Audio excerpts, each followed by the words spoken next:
Aqueles que mergulharam nas faixas do suicídio e que foram levados ao gesto extremo estavam, sem sombras de dúvidas, envolvidos por processo obsessivo, processo formado às custas de constantes atitudes negativas. Mesmo que o suicídio possa traduzir acentuada obsessão, o suicida terá seu grau maior de responsabilidade diante da vida que ceifou. A obsessão sempre é o resultado dos erros e fatores desarmônicos que atraíram as mentes desequilibradas dos espíritos infelizes.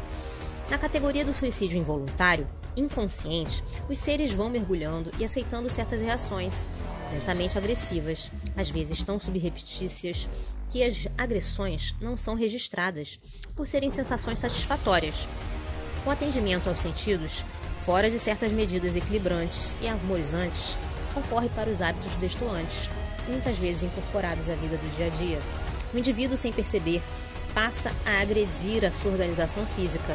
O homem chamado moderno está praticamente a todo momento cometendo erros que são fatores predisponentes à abreviação dos seus dias e, como tal, envolvendo-se naquilo que podemos nomear como suicídio lento, de tonalidade inconsciente.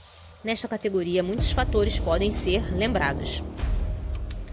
Gastronomia desenfreada. O homem come muito mais do que precisa, havendo, por isso, necessidade de uma higiene alimentar. O homem ainda não possui, neste sentido, suficiente educação e o sistema em que vive, nos dias atuais, conspira grandemente para a desordem alimentar exaltada pela constante presença dos processos ansiosos. O homem do futuro compreenderá que seu alimento será necessário para a manutenção da vida e jamais uma agressão a essa vida pelos excessos que os sentidos físicos imploram. Desequilíbrio emocional. O bloco de energias psíquicas responsável pelas emoções é da mais alta importância dentro da mecânica do suicídio lento, pois os indivíduos se cercam de um constante processo agressivo contra si mesmos. A insatisfação é a bandeira que dirige esse processamento do descontrole emocional, acompanhado de profundo desamor. No desenvolvimento desse processo negativo, salientam-se posições de avareza, cobiça, falsidade de toda a ordem a traduzirem, em última análise, ausência de fé. Não acontecendo o mesmo a aqueles que buscam o trabalho dentro de um ordeiro desenvolvimento, sabem ocupar e ampliar os seus potenciais psicológicos, que serão tanto mais eficientes quanto mais solidificada e raciocinada for a fé que carregam consigo. As intoxicações alcoólicas, tabágicas e dos tóxicos em geral. Os que caíram nas malhas desses processos estão suicidando-se, porém, com fatores agravantes, devido ao desenvolvimento das distonias mentais.